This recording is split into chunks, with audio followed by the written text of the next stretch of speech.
goal. Now coming in at number 10 is Morocco. The Moroccan army is very powerful, has a lot of personnel, but it's challenged by one of the lowest defense budgets in the Middle East. The country's military is heavily engaged with the disputed Western Sahara territory and patrolling its long borders, and in recent years it actually even supported the Saudi-led coalition fighting in Yemen. They have a total military personnel of 346,000 and their military budget is $3.4 billion.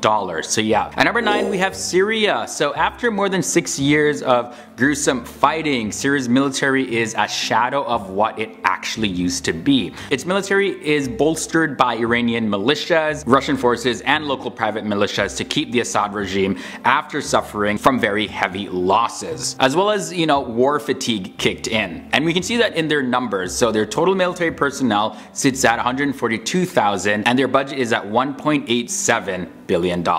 Malaysia comes in next. While Malaysia has never fought in a conventional conflict before, it does boast a modern military with a balanced strategic posture between naval strength, technological modernization, as well as air superiority. Malaysia is in dispute with China's claims over the South China Sea and an active member of the US peacekeeping forces. While struggling with financial limitations and current instability, its military continues to grow and modernize. It faces a challenge of matching assets that are incompatible with the domestic and international threats they face. But their military personnel sit at a total of 410,000 and they have a defense budget of $4.7 billion. The next nation to look at is Algeria. Algeria is the largest Arab country by size and has invested steadily in its military since it achieved independence. The Algerian People's National Army has been on active footing since its founding, first fighting for independence, a civil war dubbed the Black Decade, followed by more than 2 decades protecting its major borders. It is also the only country aside from China that obtained the Russian S-400 missile system, and it's one of the best air defense systems currently made. Algeria has troublesome borders with neighbors including Libya and Mali, and actively supports the Polisario Front, which seeks the independence of the disputed territory of Western Sahara from the country of Morocco. Their total military personnel sits at 280,000 and their defense budget is $10.6 billion. We're looking at Saudi Arabia next. In the past years, it has fought an intense war with Yemen, and while Yemen has been a proving ground for its military, the drawn-out war has drawn significant international condemnation over the heavy human toll it has taken and the humanitarian concerns over famine and disease in the war-ravaged country. Their military personnel total at 230,000 and they have a whopping defense budget of $70 billion.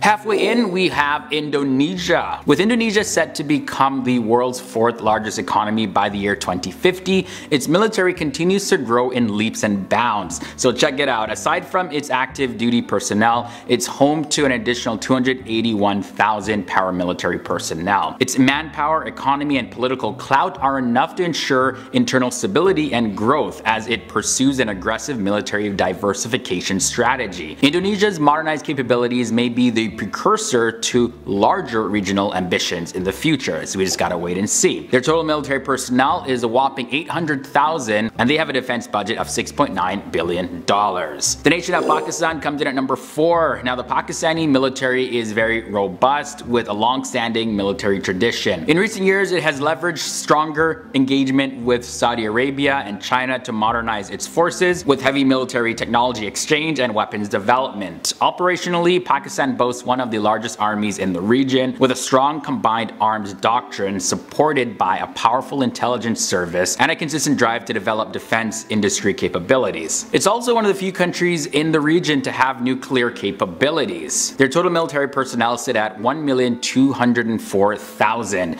and they have a defense budget of $7 billion. The next nation is Iran, and it has also managed to effectively manage large militias while aligning them with its overall military posture through tried and tested embedded officers and leadership. Over years of sanctions, Iran developed a significant national defense industry and made major progress towards becoming a nuclear state. Its armed forces are also viewed as particularly strong in asymmetric warfare. Iran has provided extensive technical and military support to the Assad regime in Syria as well as over in Yemen. Their total military personnel is 873,000 and they have a defense budget of $6.3 billion.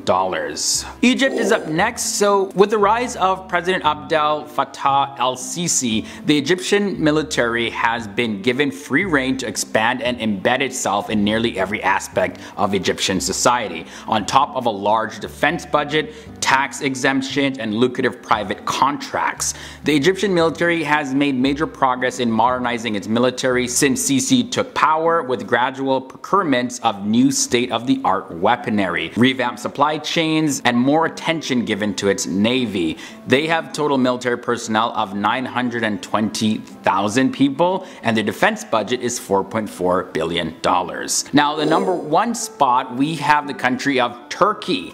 Now, Turkey's armed force has been on an active footing for a number of years. On top of its heavy presence in Syria, Turkey has developed a strong defense industry, manufacturing autonomous armed drones, state-of-the-art cruise missiles, and a cutting-edge indigenous battle tank, as well as battle-tested attack helicopters. Turkey's just got it all. While it ranks as the strongest military force in the Muslim world as well as in the Middle East, it's also ranked the 9th worldwide by global firepower. They have a total military personnel of 735,000 and their total defense budget is $8.6 billion.